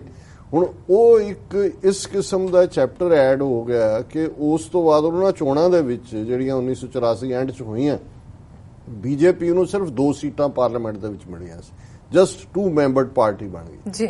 ਸੋ ਉਹਨਾਂ ਨੇ ਦੇਖਿਆ ਕਿ ਵੀ ਇਹ ਤਾਂ ਬੈਸਟ ਤਰੀਕਾ ਹੈ ਜੇ ਤੁਸੀਂ ਬਹੁ ਗਿਣਤੀ ਹਿੰਦੂਆਂ ਦੀ ਇਮੇਜਿਨੇਸ਼ਨ ਕੈਚ ਕਰਨੀ ਹੈ ਤੇ ਇਹ ਮੋਬੋਕ੍ਰੇਸੀ ਕਰੋ, ਲਿੰਚਿੰਗ ਕਰੋ, ਕਿਲਿੰਗ ਕਰੋ ਔਰ ਪਾਵਰ 'ਚ ਆ ਜਾਓ। ਔਰ ਫਿਰ ਗੁਜਰਾਤ ਦੇ ਵਿੱਚ 2002 ਦੇ ਵਿੱਚ ਮੋਦੀ ਨੇ ਉਹੀ ਨਵੰਬਰ 84 ਦਾ ਮਾਡਲ ਜਿਹੜਾ ਉਸ ਨੂੰ ਇੰਪਲੀਮੈਂਟ ਕੀਤਾ। ਨਤੀਜੇ ਦੇ ਤੌਰ ਤੇ ਉਹ ਅੱਜ ਪ੍ਰਾਈਮ ਮਿਨਿਸਟਰ ਦੀ ਕੁਰਸੀ ਤੱਕ ਪਹੁੰਚ ਗਿਆ। ਬੀਜੇਪੀ ਜਿਹੜੀ ਹੈ ਉਹ ਇੱਕ ਨਿੱਕੀ ਜਿਹੀ ਪਾਰਟੀ ਤੋਂ ਔਰ ਉਸ ਤੋਂ ਪਹਿਲਾਂ ਜਿਵੇਂ ਰੱਥ ਯਾਤਰਾ ਔਰ ਹਿੰਦੂਤਵਾ ਦਾ ਏਜੰਡਾ, ਬਾਬਰੀ ਮਸਜਿਦ ਢਾਣਾ, ਇਹ ਸਾਰਿਆਂ ਦਾ ਪਿਓ LK ਅਡਵਾਨੀ ਉਹਨੇ ਮਾਸਟਰਮਾਈਂਡ ਕੀਤਾ। ਹੁਣ ਇਹ ਜਿਹੜੀ ਲਿੰਚਿੰਗ ਪਾਰਟ ਆਫ ਦਾ ਕੌਨਸ਼ੀਅੰਸ ਇਹਨਾਂ ਦੀ ਬਣ ਗਈ। ਹਾਲਾਂਕਿ ਬਹੁਤ ਪਹਿਲਾਂ, ਹਜ਼ਾਰਾਂ ਸਾਲ ਪਹਿਲਾਂ ਜਾਂ ਸੈਂਕੜਿਆਂ ਸਾਲ ਪਹਿਲਾਂ ਬੁੱਧ ਧਰਮ ਦੇ ਖਾਤਮੇ ਦੇ ਵੇਲੇ ਇਹੀ ਸਟ੍ਰੈਟਜੀ ਜਿਹੜੀ ਹੈ ਇਸਤੇਮਾਲ ਕੀਤੀ ਗਈ ਸੀ। ਲੇਕਿਨ ਇਹ ਮੁੜ ਕੇ ਸਾਹਮਣੇ ਦੇਖ ਨਵੰਬਰ 84 ਜਿਹੜਾ ਪਹਿਲਾ ਪਾਰਟ। ਔਰ ਇਹ ਗੱਲ ਅਸੀਂ ਜੇ ਸਿੱਖ ਕੰਟੈਕਸਟ ਦੇ ਵਿੱਚ ਦੇਖੀਏ, ਪੰਜਾਬ ਦੇ ਵਿੱਚ ਬੇਸ਼ੱਕ 1978-79 ਤੋਂ ਲੈ ਕੇ ਮੂਵਮੈਂਟ ਆਪਣੇ ਤੌਰ ਤਰੀਕੇ ਨਾਲ ਚੱਲੀ 1995-96 ਤੱਕ, ਇੱਕ ਵੀ ਇਨਸੀਡੈਂਟ ਪੰਜਾਬ ਦੇ ਵਿੱਚ ਐਸੀ ਨਹੀਂ ਹੋਈ ਕਿ ਜਿਹਦੇ 'ਚ ਸਿੱਖ ਭੀੜ ਜਿਹੜੀ ਹੈ ਉਹ ਇਕੱਠੀ ਹੋ ਕੇ ਗਈ ਹੋਏ, ਉਹਨੇ ਕਿਸੇ ਹਿੰਦੂ ਨੂੰ ਜਿਹੜਾ ਉਹ ਫੜ ਕੇ ਮਾਰਿਆ ਹੋਏ, ਕੁੱਟਿਆ ਹੋਏ, ਉਹਦਾ ਘਰ ਸਾੜਿਆ ਹੋਏ, ਉਹਦੀ ਗੱਡੀ ਸਾੜੀ ਹੋਏ, ਉਸ ਦੇ ਨਾਲ ਕੋਈ ਹੋਰ ਬਦਸਲੂਕੀ ਜਾਂ ਦੂਸਰਾ ਕੀਤਾ ਹੋਏ ਜੀ। ਪਰ ਕਿਉਂਕਿ ਇਹਨਾਂ ਦੀ ਮੈਂਟੈਲਿਟੀ ਦੇ ਵਿੱਚ, ਇਹਨਾਂ ਦੀ ਉਹ ਸਾਰੀ ਬਿਲਟਨ ਦੇ ਵਿੱਚ ਹਿਸਟੋਰੀਕਲ ਸੀ, ਸਾਈਕੋ ਹਿਸਟਰੀ, ਨਵੰਬਰ 84 ਨੇ ਉਹਦੇ ਤੇ ਕਾਨੂੰਨੀ ਮੋਹਰ ਲਾ ਦਿੱਤੀ। ਔਰ ਅੱਜ ਇਹ ਜਿਹੜਾ ਲਿੰਚਿੰਗ ਦਾ ਫਾਰਮੂਲਾ ਹੈ ਉਹ ਮੁਸਲਮਾਨਾਂ ਦੇ ਉੱਤੇ ਵੀ ਕਿ ਜੀ ਇਹਦੇ ਝੋਲੇ ਜੋ ਵੀ ਹੈ ਬੀਫ ਹੈ ਜੀ, ਬਾਅਦ ਚ ਤੁਸੀਂ ਪ੍ਰੂਵ ਕਰ ਦਿਓ ਲੈਬੋਰਟਰੀ ਚ ਨਹੀਂ ਵੀ ਹੋਏ, ਨਿਕਲ ਆਏ ਜੀ ਬੱਕਰੇ ਦਾ ਸੀ, ਉਹਨੂੰ ਤੁਸੀਂ ਕੁੱਟ-ਕੁੱਟ ਕੇ ਮਾਰ ਦਿੱਤਾ। ਇਹੀ ਹਾਲ ਦਲਿਤਾਂ ਦੇ ਨਾਲ ਹੋ ਰਿਹਾ। ਔਰ ਜਿਹੜੀ ਗੱਲ ਹੁਣ ਮੈਂ ਕਹਿਣ ਜਾ ਰਿਹਾ, ਇਹ ਕੁਮਾਰੀ ਸੈਲਜਾ, ਇਹ ਯੂਨੀਅਨ ਮਿਨਿਸਟਰ ਰਹੀ ਹੈ, ਹਰਿਆਣੇ ਤੋਂ ਮੈਂਬਰ ਪਾਰਲੀਮੈਂਟ ਹੈ ਔਰ ਬੜੀ ਜਿਹੜੀ ਹੈ ਉਹ ਇਹਦਾ ਅੱਛਾ ਪਾਰਲੀਮੈਂਟੇਰੀਅਨ ਰਿਕਾਰਡ ਹੈ। ਉਹਨੇ ਪਿਛਲੇ ਦਿਨਾਂ 'ਚ ਜਿਹੜਾ ਇੱਕ ਐਡਰੈਸ ਕਰਦਿਆਂ ਇੱਕ ਥਾਂ ਤੇ ਕਿਹਾ, ਔਰ ਇਹ ਖਬਰ ਦੀ ਹੈਡਲਾਈਨ ਇਹ ਹੈ, ਹਿੰਦੁਸਤਾਨ ਬਿਕਮਿੰਗ ਲਿੰਚਿਸਤਾਨ ਸੇਜ਼ ਸੈਲਜਾ, ਕਿ ਬਈ ਹਿੰਦੁਸਤਾਨ ਜਿਹੜਾ ਹੈ ਹੁਣ ਇੱਕ ਲਿੰਚਿਸਤਾਨ, ਇਸ ਕਿਸਮ ਦੀ ਮਾਰ ਕੁੱਟ ਔਰ ਹੱਤਿਆਵਾਂ ਦੀ ਜਿਹੜੀ ਇਹ ਥਾਂ ਬਣ ਗਈ ਹੈ। Congress leader and former union minister Kumari Selja today said the 5,000-year-old Hindustan was also being known as Lynchistan, ਕਿ ਜਿਹੜਾ 5000 ਸਾਲ ਦੀ ਹਿਸਟਰੀ ਵਾਲੀ ਇਹ ਧਰਤੀ ਹੈ ਹੁਣ ਇਸ ਨੂੰ ਲਿੰਚਿਸਤਾਨ ਵੀ ਕਿਹਾ ਜਾਂਦਾ ਹੈ। Speaking during a discussion on the increase in lynching incidents and atrocities on minorities and Dalits across the country, the former minister said while the government was talking about Dalit progress, it has reduced funds for scheduled caste scheduled tribe scheme। ਉਹਨਾਂ ਨੇ ਕਿਹਾ ਜੀ ਉਹ ਤਾਂ ਦਲਿਤਾਂ ਦੀ progress ਦੀ ਗੱਲ ਕਰਦੇ ਨੇ, president ਵੀ ਹੁਣ ਇਹ ਕਹਿ ਕੇ ਜੀ ਅਸੀਂ ਦਲਿਤ ਬਣਾ ਦਿੱਤਾ ਹੈ, ਲੇਕਿਨ ਈਵਨ ਜਿਹੜੇ ਉਹਨਾਂ ਦੀ ਵੈਲਫੇਅਰ ਦੇ ਫੰਡ ਸੀ ਉਹ ਵੀ ਕਾਫੀ ਘਟਾ ਦਿੱਤੇ ਗਏ ਨੇ ਜੀ। Talking about Una incident, she asked, what would you call those who eat dead animals meat due to poverty? The government is talking about action after the incidents, but my question is why these incidents are happening at all? Only because of you the mob mentality has risen its head। Una incident ਜਿਹੜੀ ਗੁਜਰਾਤ 'ਚ ਹੋਈ, ਉਹਨੇ ਕਿਹਾ ਜੀ ਲੋਕ ਮਰੇ ਡੰਗਰਾਂ ਦਾ meat ਖਾ ਰਹੇ ਨੇ, ਇੰਨੀ ਪਾਵਰਟੀ, ਔਰ ਤੁਸੀਂ ਇਹ ਪੁੱਛੋ ਇਹਨਾਂ ਨੂੰ ਜਿਹੜੇ ਰੂਲਰ ਨੇ ਕਿ ਇਹ ਸਿਚੁਏਸ਼ਨ ਕਿਉਂ ਆਈ ਔਰ ਇਹ ਜਿਹੜੀ ਅੱਜ ਮੌਬ ਦੇ ਵਿੱਚ ਲਿੰਚਿੰਗ ਦੀ ਪ੍ਰਵਿਰਤੀ ਪੈਦਾ ਕੀਤੀ, ਇਹਦੇ ਲਈ ਕੌਣ ਜ਼ਿੰਮੇਵਾਰ ਹੈ ਜੀ। Why these Gau Rakshaks and cow lovers can't take care of cows which are dying instead of targeting the cattle transporters? ਕਿ ਵੀ ਤੁਸੀਂ ਗਾਵਾਂ ਦੀ ਸਾਂਭ ਸੰਭਾਲ ਕਿਉਂ ਨਹੀਂ ਕਰਦੇ? ਏਡੇ ਗਊ ਭਗਤ ਤੁਸੀਂ ਗਊ ਰਕਸ਼ਕ ਬਣੇ ਹੋਏ ਹੋ, ਬਜਾਏ ਕਿ ਤੁਸੀਂ ਜਿਹੜੇ ਲੋਕ ਕੈਟਲ ਦੇ ਪਸ਼ੂਆਂ ਦੇ ਵਪਾਰੀ ਨੇ ਉਹਨਾਂ ਨੂੰ ਤੁਸੀਂ ਟਾਰਗੇਟ ਕਰ ਰਹੇ ਹੋ। With shame I am saying about the incident in my place Hisar, ਕਿਉਂਕਿ ਇਹ ਹਿਸਾਰ ਨੂੰ ਬਿਲੋਂਗ ਕਰਦੀ ਹੈ ਹਰਿਆਣੇ ਨੂੰ, ਕਿ ਮੈਂ ਸ਼ਰਮ ਦੇ ਨਾਲ ਇਹ ਕਹਿਣਾ ਚਾਹੁੰਦੀ ਹਾਂ ਜੀ। ਇਹ mob people from some of your sister concerns like the Bajrang Dal came and killed a Muslim guy, ਕਿ ਤੁਸੀਂ ਬਜਰੰਗ ਦਲ ਔਰ ਦੂਸਰੇ ਤੁਹਾਡੀ ਨਸਲ ਦੇ ਲੋਕ ਜਿਹੜੇ ਨੇ ਹਿੰਦੂ ਤਵੀਆਂ ਦੇ, ਉਹ ਆਏ ਔਰ ਉਹਨਾਂ ਨੇ ਇੱਕ ਮੁਸਲਮਾਨ ਨੂੰ ਮਾਰ ਮੁਕਾਇਆ। ਵਟ ਐਕਸ਼ਨ ਵੁੱਡ ਯੂ ਟੇਕ? ਤੁਸੀਂ ਕੀ ਉਹਦੇ ਤੇ ਕਾਰਵਾਈ ਕਰੋਗੇ? ਸ਼ਿਆਸ ਦਾ governments denial mode is not going to help the country, and you cannot become a Hindu by speaking a good Hindi but by becoming a Hindu in heart, Sajla said while concluding। ਉਹਨੇ ਕਿਹਾ ਜੀ ਹੁਣ ਤੁਸੀਂ ਆਪਣੇ ਆਪ ਨੂੰ ਹਿੰਦੂ ਬਣ ਗਏ ਹੋ ਕਿ ਜੀ ਸਾਨੂੰ ਹਿੰਦੀ ਆਉਂਦੀ ਹੈ ਇਸ ਲਈ ਇਹ ਹਿੰਦੁਸਤਾਨ ਵੱਲ ਇਸ਼ਾਰਾ ਕਰ ਰਹੀ ਹੈ, ਪਰ ਤੁਹਾਡਾ ਦਿਲ ਕੀ ਹੈ ਔਰ ਤੁਸੀਂ ਕਰ ਕੀ ਰਹੇ ਹੋ? ਸੋ ਇਹ ਜਿਹੜਾ ਉਸ ਦਾ ਲਿੰਚਿਸਤਾਨ ਇਸਤੇਮਾਲ ਕਰਨਾ ਹੈ, ਇਹ ਸਾਡਾ ਜਿਹੜਾ ਮੋਬੋਕ੍ਰੇਸੀ ਦੀ ਗੱਲ ਹੈ ਉਸ ਤੋਂ ਵੀ ਇੱਕ ਸਟੈਪ ਅੱਗੇ। ਔਰ ਦੋ ਸਟੋਰੀਜ਼ ਜਿਹੜੀਆਂ ਅੱਜ ਦੇ ਹੀ ਮੀਡੀਆ ਦੇ ਵਿੱਚ ਇਸ ਸੰਬੰਧੀ ਨੇ ਕਿ ਇੱਕ ਤਮਿਲਨਾਡ, ਹੁਣ ਬਹੁਤਿਆਂ ਨੂੰ ਲੱਗਦਾ ਹੈ ਵੀ ਇਹ ਜਿਹੜਾ ਕਾਸਟ ਸਿਸਟਮ ਹੈ ਜਾਂ ਇਹ ਵਾਇਲੈਂਸ ਜ਼ਿਆਦਾ ਹੈ ਇਹ ਨਾਰਥ ਦੀਆਂ ਸਟੇਟਾਂ ਜਾਂ ਬੀਜੇਪੀ ਰੂਲਡ ਹੈ ਜੀ, ਉਹਨਾਂ 'ਚ ਆਫਕੋਰਸ ਉਹਨਾਂ 'ਚ ਨੇ, ਲੇਕਿਨ ਤਮਿਲਨਾਡ ਜਿਹੜੀ ਸਾਊਥ 'ਚ ਹੈ, ਬੰਦਾ ਕਹਿੰਦਾ ਵੀ ਉਹ ਖੁਦ ਕਾਲੇ ਰੰਗ ਦੇ ਲੋਕ, ਦਰਾਵੜ ਰੇਸ ਦੇ, ਪਰ ਜਿਹੜਾ ਕਾਸਟ ਸਿਸਟਮ ਹੈ ਇਹੀ ਕਾਰਨ ਸੀ ਕਿ DMK ਉੱਥੇ ਬੜੀ ਮਜ਼ਬੂਤੀ ਦੇ ਨਾਲ ਉਹਨੇ ਆਪਣਾ ਆਧਾਰ ਬਣਾਇਆ। ਜਿਹੜੀਆਂ ਬ੍ਰਾਹਮਣਵਾਦ ਦੀਆਂ ਇਹ ਸਾਰੀਆਂ ਵਰਸਟ ਫਾਰਮਸ ਨੇ ਉਹ ਤਮਿਲਨਾਡ, ਕੇਰਲਾ, ਕਰਨਾਟਕਾ, ਆਂਧਰਾ 'ਚ ਵੀ ਮੌਜੂਦ ਨੇ। ਉੱਥੇ ਵੀ ਇੱਕ ਤਬਕਾ ਭਾਵੇਂ ਰੰਗ ਵੱਲੋਂ ਕਾਲੇ ਨੇ, ਉਹ ਕੋ ਆਰੀਅਨ ਗੌਰ ਵਰਣ ਨਹੀਂ ਹੈ, ਲੇਕਿਨ ਕਈ ਮਾਮਲਿਆਂ 'ਚ ਰਾਦਰ ਨਾਰਥ ਦੇ ਬ੍ਰਾਹਮਣਾਂ ਨਾਲੋਂ ਵੀ ਜ਼ਿਆਦਾ ਰਿਚੁਅਲਿਸਟਿਕ ਨੇ। ਔਰ ਉਹਨਾਂ ਦੀ ਉੱਥੇ ਇੱਕ NGO ਹੈ ਜਿਹਦਾ ਨਾਂ ਐਵੀਡੈਂਸ ਹੈ, ਉਹਨਾਂ ਨੇ ਇੱਕ ਰਿਪੋਰਟ 'ਚ ਅੱਜ ਕਿਹਾ more than 25 Dalit activists have been murdered in Tamil Nadu over the past year से Madurai NGO, Madurai based NGO है, और उन्होंने कहा कि पिछले साल दे विच ही 25 दलित एक्टिविस्ट, ये नहीं कि कॉमन बंदे, वो जिहड़े दलितां दे हक्कां लई बराबरी लई काम करदे ने, वो मारे गए ने। और more than 25 activist born into Dalit caste have been murdered over the past year, Tamil Nadu said a press release issued by Evidence, a human rights NGO in Madurai. For the past 12 years, the organization has been investigating atrocities against Dalits in the state. Each year, they come across about 150 to 180 cases, including murders and rapes. ये 12 सालों तो active है जथेबंदी। उन्हें कहा भी पिछले 12 सालों तो ਅਸੀਂ देखते हैं हर साल 150 ਤੋਂ 180 ਤੱਕ ਕੇਸ ਜਿਹੜੇ ਨੇ ਕਤਲ ਔਰ ਦਲਿਤਾਂ ਦੇ ਨਾਲ ਜਿਹੜਾ ਹੈ ਉਹ ਜ਼ਬਰ ਜਨਾਹ ਦੇ ਆਉਂਦੇ ਨੇ। For the first time this year, the organization also looked at the murders of Dalit activists who were targeted because of their involvement in social causes, ਕਿਉਂਕਿ ਉਹਨਾਂ ਨੂੰ ਇਸ ਲਈ ਨਿਸ਼ਾਨਾ ਬਣਾਇਆ ਗਿਆ ਕਿ ਉਹ ਸਮਾਜਿਕ ਹੱਕਾਂ ਦੇ ਲਈ ਲੜ ਰਹੇ ਨੇ, such as conducting intercaste marriages, fighting for rights of village common property or protesting against the illegal sale of liquor or sand। ਹੁਣ ਉਹ ਜਿਹੜੀਆਂ ਦਲਿਤਾਂ ਦੀਆਂ ਪ੍ਰਾਪਰਟੀਆਂ ਨੇ ਪਿੰਡਾਂ ਦੇ ਵਿੱਚ ਉਹਨਾਂ ਤੇ ਜਿਨ੍ਹਾਂ ਨੇ ਕਬਜ਼ੇ ਕੀਤੇ ਨੇ ਉਹਦੇ ਖਿਲਾਫ ਆਵਾਜ਼ ਚੁੱਕ ਰਹੇ ਨੇ, ਲਿਕਰ ਉਹਨਾਂ ਦੇ ਨੇਬਰਹੁੱਡ 'ਚ ਵੇਚਣ ਵਾਲੇ ਜਾਂ ਸੈਂਡ ਮਾਫੀਆ ਦੇ ਖਿਲਾਫ। they have not been killed because of personal enmity, said A. Kathir, the founder and executive director of Evidence. Each one of them was killed because they fought for a public cause। ਉਹਨਾਂ ਨੂੰ ਇਸ ਲਈ ਮਾਰਿਆ ਗਿਆ ਕਿ ਉਹ ਲੋਕਾਂ ਦੇ ਹੱਕਾਂ ਲਈ ਲੜੇ।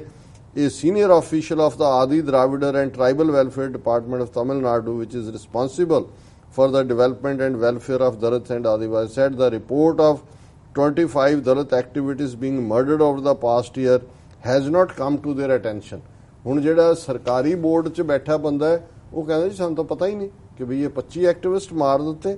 This is despite the fact that mainstream newspapers carried reports on evidence fighting, ਕਿ ਵੀ ਉਹਨਾਂ ਨੇ ਆਪਣੀਆਂ ਇਨਵੈਸਟੀਗੇਟਿਵ ਟੀਮਸ ਭੇਜੀਆਂ, ਐਵੀਡੈਂਸ NGO ਨੇ, ਉਹ ਰਿਪੋਰਟ ਛਪੀ, ਮੇਨ ਸਟ੍ਰੀਮ ਨੇ, ਮੀਡੀਆ ਨੇ ਵੀ ਉਹਨੂੰ ਛਾਪਿਆ। ਉਹ ਜਿਹੜਾ ਉੱਥੇ ਬੈਠਾ ਸਰਕਾਰੀ ਉਹ ਕਹਿੰਦਾ ਕਿ ਮੈਂ ਉਹ ਬਾਪੂ ਦੇ 3 ਬਾਂਦਰ ਬਣੇ ਹੋਏ ਨੇ, ਅੱਖਾਂ ਵੀ ਬੰਦ ਨੇ, ਜਿਹੜੀਆਂ ਨੇ ਕੰਨ ਵੀ ਬੰਦ ਨੇ ਤੇ ਮੂੰਹ ਵੀ ਬੰਦ ਹੈ, ਕਿਉਂਕਿ ਚੱਲ ਰਿਹਾ ਹੈ ਇਸ ਵੇਲੇ ਹਿੰਦੂਤਵਾ ਦਾ ਦੌਰ ਹੈ। ਔਰ ਇਹ ਉਹਨਾਂ ਨੇ ਕਿਹਾ ਕਿ we we receive daily reports from additional director general of police on situation, said the senior official, everything is under control, ਹਰ ਚੀਜ਼ ਕਾਬੂ ਹੇਠ ਹੈ। ਔਰ ਇਹ ਅਕਸਰ ਸਾਡੇ ਜ਼ਮਾਨੇ 'ਚ ਵੀ ਜੋਕ ਹੁੰਦਾ ਸੀ, ਕਿਤੇ ਜਿੱਥੇ ਮੁਸਲਮਾਨ ਮਾਰੇ ਜਾਂਦੇ ਸੀ ਦੰਗਿਆਂ ਦੇ ਨਾਂ ਥੱਲੇ, ਉੱਥੇ ਹੁੰਦਾ ਸੀ ਕਿ ਜੀ ਉਹਦੇ 'ਚੋਂ ਨਾਂ ਨਹੀਂ ਸੀ ਲੈਂਦੇ ਵੀ ਕਿਨੇ ਕਿ 2 ग्रुपों में झगड़ा हुआ, 25 मारे गए, 35 जख्मी हैं, शहर में कर्फ्यू है और आवाजाही बिल्कुल नहीं है और स्थिति नियंत्रण में है। जो हम कह रहे हैं सिचुएशन इज अंडर कंट्रोल, भी तुसी दर्जना मौतां भी गिना रहे हो, दूजा भी, पर क्योंकि वो घट गिणतियां दे नाल इवें हो रहा सी, इसे ਲਈ ਸਾਨੂੰ 25-30 ਸਾਲ ਲੱਗੇ ਸਿੱਖਾਂ ਨੂੰ ਸਮਝਾਉਣ ਲਈ ਕਿ ਨਵੰਬਰ 84 ਜੋ ਹੋਇਆ ਇਹ ਦੰਗੇ ਨਹੀਂ ਸੀ। ਜੀ ਜੀ, ਦੰਗਿਆਂ ਦੇ ਵਿੱਚ 2 ਧਿਰਾਂ ਲੜਦੀਆਂ ਨੇ, ਲੜਾਈ ਹੁੰਦੀ ਹੈ, ਇਹ ਤਾਂ ਸਟੇਟ ਸਪਾਂਸਰਡ ਜਿਹੜਾ ਹੈ ਉਹ ਕਿਲਿੰਗ ਸੀ, ਜੈਨੋਸਾਈਡ ਸੀ, ਨਸਲਕੁਸ਼ੀ ਸੀ ਜੀ। ਔਰ ਮੁਸਲਮਾਨਾਂ ਨਾਲ ਤੇ 47 ਤੋਂ ਬਾਅਦ ਹੀ ਹੋਣ ਲੱਗ ਗਿਆ, ਔਰ ਇਹ ਦਲਿਤਾਂ ਦੇ ਨਾਲ ਵੀ ਜੋ ਹੋ ਰਿਹਾ ਆਫੀਸ਼ੀਅਲਸ ਕਹਿ ਰਹੇ ਨੇ ਜੀ ਦਾ ਸਿਚੁਏਸ਼ਨ ਇਜ਼ ਅੰਡਰ ਕੰਟਰੋਲ। ਫਿਰ ਥੱਲੇ ਇਸ ਰਿਪੋਰਟ ਦੇ ਵਿੱਚ ਹਰ ਉਸ ਐਕਟਿਵਿਸਟ ਦਾ ਡੀਟੇਲ ਔਰ ਵੇਰਵਾ ਕਿ ਕਿਸੇ ਨੂੰ ਇਸ ਲਈ ਮਾਰਿਆ ਗਿਆ ਕਿ ਉਹ ਸ਼ਰਾਬ ਦੇ ਮਾਫੀਆ ਦੇ ਖਿਲਾਫ, ਕਿਤੇ ਉੱਚੀ ਜ਼ਾਤ ਪਾਤ ਵਾਲਿਆਂ ਦੇ ਖਿਲਾਫ, ਉੱਚੀ ਜ਼ਾਤ ਵਾਲਿਆਂ ਦੀ ਜ਼ਹਿਨੀਅਤ ਦੇ ਖਿਲਾਫ ਲੜਨ ਵਾਲੇ, ਔਰ ਜਿਨ੍ਹਾਂ ਨੂੰ ਮਾਰਦੇ ਨੇ, ਜਿਵੇਂ ਕਿਸੇ ਨੇ ਇੰਟਰਕਾਸਟ ਮੈਰਿਜ ਕੀਤੀ ਤੇ ਉਹਨੂੰ ਮਾਰਨ ਵਾਲੀ ਕਰਾਊਡ ਕਹਿ ਰਹੇ ਸੀ, you lower caste dogs think you can form a party by marrying girls from our community, do you think you will be equal to us, ਕਿ ਤੁਸੀਂ ਹੁਣ ਸਿਆਸੀ ਤੌਰ ਤੇ ਬੜੇ ਸਿਆਣੇ ਹੋ ਗਏ ਹੋ, ਪਾਰਟੀਆਂ ਬਣਾ ਰਹੇ ਹੋ, ਅਸੀਂ ਜਿਹੜਾ ਤੁਸੀਂ ਸਮਝਦੇ ਹੋ ਵੀ ਸਾਡੀਆਂ ਕੁੜੀਆਂ ਨਾਲ ਵਿਆਹ ਕਰਕੇ ਤੁਸੀਂ ਜਿਹੜਾ ਉਹ ਪਾਵਰਫੁਲ ਹੋ ਜਾਓ, ਉਸ ਤੇ ਤੁਹਾਨੂੰ ਜਿਉਂਦੇ ਨਹੀਂ ਛੱਡਣਾ। ਸੋ ਇਹ ਜਿਹੜਾ ਹੁਣ ਜਿਹੜੇ ਵਿਚਾਰੇ ਕੁਝ ਕਰ ਰਹੇ ਨੇ, ਉਹ ਜੇ ਛੱਡ ਕੇ ਸ਼ਹਿਰ 'ਚ ਵੀ ਆਉਂਦੇ ਨੇ, ਉਹਨਾਂ 'ਚੋਂ ਇੱਕ ਕਹਿ ਰਿਹਾ, even here I am scared to leave my home and go out to get just a cup of tea, said Rathi Naval. When I stepped out the other day, some gang selling illicit liquor threatened me saying, you think you can file cases against us being a Dalit? We will never leave your family in peace. ਕਿ ਅਸੀਂ ਤੁਹਾਡੇ ਟੱਬਰ ਨੂੰ ਵੀ ਜਿਹੜਾ ਇਹ ਕਦੇ ਨਹੀਂ ਰਹਿਣ ਦੇਵਾਂਗੇ, ਔਰ ਇਹਦੇ 'ਚ ਜਿਹੜਾ ਉਹਨਾਂ ਦਾ ਪ੍ਰੀਵੈਂਸ਼ਨ ਆਫ ਐਟਰੋਸਿਟੀਜ਼ ਐਕਟ ਦੇ ਥੱਲੇ ਕਿਸੇ ਨੂੰ ਬੁੱਕ ਨਹੀਂ ਕਰਦੇ। ਔਰ ਇਹਦਾ ਕਾਰਨ ਹੈ ਕਿ ਵੀ ਇਹਦੀ ਵਜ੍ਹਾ ਹੀ ਹੈ ਕਿ ਇਟ ਹੈ, ਜਿਵੇਂ ਉਹਨਾਂ ਦੇ ਲੀਡਰ ਨੇ ਕਿਹਾ, it has become A routine Dalit parties should take up this issue more forcefully and put more pressure to ensure protection against atrocities. Otherwise, it will always end the same way. लेकिन दलित आवाज़ का तो हाल ये है कि Mayawati ji chief minister भी रही, powerful ਜਿਹੜੀ ਹੈ ਉਹ ਲੀਡਰ ਹੈ, ਉਹ ਰਾਜ ਸਭਾ ਦੇ ਵਿੱਚ ਜਿੰਨੀ ਵਾਰੀ ਉਹਨੇ ਜੋ ਯੂਪੀ 'ਚ ਦਲਿਤਾਂ ਨਾਲ ਹੋ ਰਿਹਾ ਇਸ ਇਸ਼ੂ ਨੂੰ ਚੁੱਕਣਾ ਚਾਹਿਆ, ਉਹਨੂੰ ਬੋਲਣ ਦਾ ਟਾਈਮ ਹੀ ਸਪੀਕਰ ਨੇ ਨਹੀਂ ਦਿੱਤਾ, ਉਹਨੇ ਫਾਈਨਲੀ ਰਿਜ਼ਾਈਨ ਕਰ ਦਿੱਤਾ ਔਰ ਅੱਜ ਇਹ ਸੀ ਕਿ ਜੀ ਉਹਦਾ ਰਿਜ਼ਾਈਨ ਐਕਸੈਪਟ ਹੋ ਗਿਆ। ਸੋ ਜੇ ਪਾਰਲੀਮੈਂਟ 'ਚ ਖਲੋ ਕੇ ਇੱਕ ਸਟੇਟ ਦੀ ਚੀਫ ਮਿਨਿਸਟਰ ਔਰ ਇੱਕ ਪੋਲੀਟੀਕਲ ਪਾਰਟੀ ਰੈਕਗਨਾਈਜ਼ ਦੀ ਲੀਡਰ ਜਿਹੜੀ ਹੈ ਜੀ ਉਹਦੀ ਆਵਾਜ਼ ਕੋਈ ਸੁਣਨ ਨੂੰ ਤਿਆਰ ਨਹੀਂ, ਤਾਂ ਫਿਰ ਉਹ ਮੋਹਨ ਭਾਗਵਤ ਨੇ ਜੋ ਐਲਾਨ ਕੀਤਾ ਹੋਇਆ ਹੈ ਉਹ ਬਿਲਕੁਲ ਪੂਰੀ ਤਰ੍ਹਾਂ ਨਾਲ ਉਹਨੂੰ ਇੰਪਲੀਮੈਂਟ ਕੀਤਾ ਜਾ ਰਿਹਾ। ਔਰ ਜਿੱਥੇ ਅਸੀਂ ਹਿੰਦੂਤਵਾ ਦੀਆਂ ਇੱਕ ਤਰਫ ਇਹ ਲਿੰਚਿੰਗ ਮੌਬਸ ਦੇਖਦੇ ਹਾਂ, ਇੱਕ ਪਾਸੇ ਅੱਖਾਂ ਬੰਦ ਜੁਡੀਸ਼ਰੀ ਦੇਖਦੇ ਹਾਂ, ਉੱਥੇ ਕਿਵੇਂ ਜਿਹੜੀਆਂ ਬ੍ਰਾਹਮਣਵਾਦ ਨਾਲ ਜੁੜੀਆਂ ਹੋਈਆਂ ਪ੍ਰੈਕਟਿਸਿਸ ਨੇ, ਉਹ ਜੋਤਿਸ਼ ਹੋਏ, ਉਹ ਵਸਤੂ ਸ਼ਾਸਤਰ ਹੋਏ, ਉਹ ਬੀਜੇਪੀ ਰੂਲਡ ਸਟੇਟਾਂ ਦੇ ਵਿੱਚ ਕਿਵੇਂ ਲਾਗੂ ਕੀਤੀਆਂ ਜਾ ਸਕਦੀਆਂ। ਇਹ ਖਬਰ ਪਹਿਲਾਂ ਆ ਗਈ ਕਿ ਮੱਧ ਪ੍ਰਦੇਸ਼ ਦੇ ਹਸਪਤਾਲਾਂ ਦੇ ਵਿੱਚ ਵੀ ਉਹਨਾਂ ਨੇ ਕਿਹਾ ਵੀ ਉੱਥੇ ਜੋਤਸ਼ੀ ਬਿਠਾਏ ਜਾਣਗੇ ਜਿਹੜਾ ਲੋਕਾਂ ਨੂੰ ਦੱਸਣਗੇ ਵੀ ਇਹ ਬਿਮਾਰੀ ਦਾ ਇਲਾਜ ਕੀ ਕਰਨਾ ਹੈ, ਕਦੋਂ ਠੀਕ ਹੋਣਾ ਹੈ, ਕੀ ਹੈ, ਜਿਵੇਂ ਜੋਤਿਸ਼ ਲਾ ਕੇ ਉਹ ਕਰਨਗੇ। ਉਹਦਾ ਜਦੋਂ ਰੌਲਾ ਪੈ ਗਿਆ ਫਿਰ ਉਹਨਾਂ ਨੇ ਕਿਹਾ ਨਹੀਂ, ਉਹਨਾਂ ਦੇ ਮਿਨਿਸਟਰਾਂ ਨੇ ਕਿਹਾ ਨਹੀਂ ਇਹ ਕੋਈ ਹਸਪਤਾਲਾਂ 'ਚ ਨਹੀਂ ਅਸੀਂ ਲਾ ਰਹੇ, ਇਹ ਜਿਹੜੇ ਯੋਗਾ ਸੈਂਟਰ ਨੇ ਉਹਨਾਂ ਦੇ ਵਿੱਚ ਅਸੀਂ ਇਹ ਕਰਾਂਗੇ।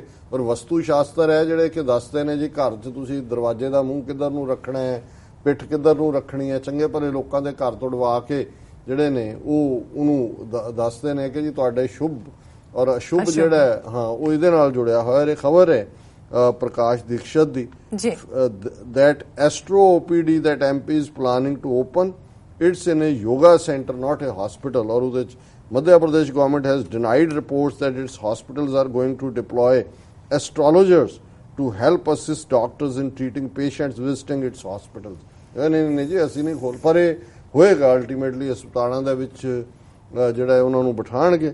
ਔਰ ਨਿਊ ਇੰਡੀਆ ਐਕਸਪ੍ਰੈਸ ਨੇ ਇੱਕ ਰਿਪੋਰਟ ਕੈਰੀ ਕੀਤੀ ਮੱਧ ਪ੍ਰਦੇਸ਼ ਗਵਰਨਮੈਂਟ ਦੀ, ਜਿਹਦੇ 'ਚ ਉਹਨਾਂ ਨੇ ਕਿਹਾ ਸੀ ਕਿ government was planning to start an astrology outpatient department or Astro OPD where astrologers will provide consultation to visitors। ਤੁਸੀਂ ਹਸਪਤਾਲ ਗਏ ਹੋ ਜੀ ਮੇਰਾ ਢਿੱਡ ਦੁਖਦਾ, ਉਹਨਾਂ ਕਹੋ ਜੋਤਸ਼ੀ ਦੇ ਕਮਰੇ ਜਾਓ, ਜੋਤਸ਼ੀ ਨੇ ਲੀਕਾਂ ਲੁਕਾਂ ਮਾਰ ਕੇ ਕਹਿਣਾ ਕਿ ਤੂੰ ਪਹਿਲਾਂ ਜਾ ਕੇ ਗਾਂ ਨੂੰ ਪੀੜਾ ਖਵਾ, ਤੇ ਜਦੋਂ ਪੀੜਾ ਜਿਹੜਾ ਉਹ ਖਾਏਗੀ ਗਾਂ ਤਾਂ ਉਹਦਾ ਝੂਠਾ ਜਿਹੜਾ ਆਟਾ ਬਚੇਗਾ ਉਹਦੀ ਰੋਟੀ ਬਣਾ ਕੇ ਤੂੰ ਵੀ ਖਾ, ਤੇਰਾ ਢਿੱਡ ਦਰਦ ਠੀਕ ਹੋ ਜਾਏਗਾ। ਸੋ ਹੁਣ ਤਾਂ ਇਹੀ ਹੋਏਗਾ ਨਾ ਜੀ। ਔਰ ਵਸਤੂ ਔਰ ਇਹ ਪੂਰੀ ਡਿਟੇਲ ਹੈ। Other news outlets reported that the government was planning to set up these Astro OPDs in government hospitals। ਹੁਣ ਇਹ ਬਣਨਗੇ ਔਰ ਇਹ ਜਿਹੜਾ ਸਟੇਟ ਰਨ ਮਹਿਰਸ਼ੀ ਪਤੰਜਲੀ ਸੰਸਕ੍ਰਿਤ ਸੰਸਥਾਨ ਹੈ ਉਹਨੇ ਇਹ ਕਿਹਾ ਕਿ ਵੀ ਇਹ ਕਲੈਰੀਫਾਈਡ ਸਕਰੋਲ ਇਹਨੂੰ ਕਿ ਵੀ ਉਹਨਾਂ ਦੀ ਜਿਹੜੀ ਆਰਗੇਨਾਈਜੇਸ਼ਨ ਹੈ setting up astrology consultations at a yoga centre in Bhopal. ਔਰ ਇਹ ਲੰਬੀ ਚੌੜੀ ਖਬਰ ਹੈ। ਹਾਲਾਂਕਿ ਸਰਕਾਰ ਹੁਣ ਬਿਲਕੁਲ ਡਿਨਾਇਲ ਮੋਡ 'ਚ ਆ ਗਈ ਹੈ, ਪਰ ਉਹਨਾਂ ਨੇ ਕਿਹਾ ਜੀ ਅਸੀਂ ਜਿਹੜਾ ਹਸਪੀਟਲ 'ਚ ਨਹੀਂ ਯੋਗਾ ਸੈਂਟਰ ਚਲਾ ਰਹੇ ਹਾਂ। ਹੁਣ ਜੋਤਸ਼ੀ ਹਸਪਤਾਲਾਂ 'ਚ ਇਲਾਜ ਕਰਨਗੇ ਤੇ ਪੰਚ ਗਵਿਆ ਦੇ ਉੱਤੇ ਜਿਹਦੇ 'ਚ ਗਾਂ ਦਾ ਮੂਤਰ, ਗੋਹਾ, ਗਾਂ ਦਾ ਦੁੱਧ, ਘਿਓ ਤੇ ਦਹੀਂ, ਪੰਚ ਗਵਿਆ ਦੇ ਉੱਤੇ centre minister of science and technology 19 memory panel ਜਿਹਦੇ 'ਚ ਨਲੰਦਾ ਯੂਨੀਵਰਸਿਟੀ ਦਾ ਵਾਈਸ ਚਾਂਸਲਰ, IIT ਦੇ ਵਾਈਸ ਚਾਂਸਲਰ, ਪ੍ਰਿੰਸੀਪਲ, ਉਹ ਹੁਣ ਰਿਸਰਚ ਕਰਨਗੇ ਕਿ ਗਾਂ ਦੇ ਗੋਹਾ ਮੂਤਰ ਦੇ ਵਿੱਚ ਜਿਹੜੀਆਂ ਚੀਜ਼ਾਂ ਰਲੀਆਂ ਹੋਈਆਂ ਉਹਨਾਂ ਦਾ ਕੀ ਸਾਇੰਟੀਫਿਕ ਸਰੀਰ ਦੇ ਉੱਤੇ ਕੀ ਪ੍ਰਭਾਵ ਹੈ, ਐਗਰੀਕਲਚਰ 'ਚ ਕੀ ਹੋਏਗਾ, ਨਿਊਟ੍ਰੀਸ਼ਨ 'ਚ ਕੀ ਹੋਏਗਾ। ਉਹਦੇ ਬਿਸਕੁਟ ਵੀ ਬਣਨਗੇ, ਕੇਕ ਵੀ ਬਣਨਗੇ। ਆਲਰੇਡੀ ਕੋਕਾ ਕੋਲਾ ਦਾ ਮੂਤਰ ਕੋਲਾ ਉਹਨੇ ਰਾਮਦੇਵ ਨੇ ਪਿਆਣਾ ਸ਼ੁਰੂ ਕੀਤਾ ਹੀ ਹੋਇਆ। ਹੁਣ ਤੁਸੀਂ ਜਦੋਂ ਇਹ ਸਾਰਾ ਦੇਖਦੇ ਹੋ ਔਰ ਸਾਰਾ ਮੀਡੀਆ ਭਰਿਆ ਹੁੰਦਾ ਇਹਨਾਂ ਖਬਰਾਂ ਦੇ ਨਾਲ, ਤੇ ਲੈ ਦੇ ਕੇ ਉੱਥੇ ਕੀ ਫਿਰ ਅਸੀਂ ਪਹੁੰਚ ਜਾਂਦੇ। ਹਾਲਾਂਕਿ ਮੈਂ ਜਿਵੇਂ ਕਿਹਾ ਵੀ ਮੇਰਾ ਦਿਲ ਕਰਦਾ ਵੀ ਇਸ ਸਾਰੇ 'ਚੋਂ ਨਿਕਲ ਕੇ ਕੋਈ ਗੱਲ ਕਰੀਏ, ਪਰ ਮੈਨੂੰ ਇਹ ਲੱਗਦਾ ਹੈ ਕਿ ਵੀ ਸਾਡੇ ਭਰਾਵਾਂ ਭੈਣਾਂ ਨੂੰ ਕਦੋਂ ਸਮਝ ਆਏਗੀ ਜਿਨ੍ਹਾਂ ਨੂੰ ਇਹ ਲੱਗਦਾ ਹੈ ਕਿ ਵੀ ਇਹ ਖਾਲਿਸਤਾਨ, ਇਹ ਸਾਰਾ ਪਾਰਟ ਇੰਪੋਸੀਬਲ, ਕਿੱਧਰ ਕੀ। ਤੁਸੀਂ ਕਿਵੇਂ ਇਸ ਕਲਚਰ ਦੇ ਵਿੱਚ ਇਹ ਪੰਚ ਗਵਿਆ ਔਰ ਇਹ ਵਸਤੂ ਸ਼ਾਸਤਰ ਤੇ ਜੋਤਸ਼ੀਆਂ ਦੇ ਨਾਲ ਇਲਾਜ ਕਰਾਓਗੇ?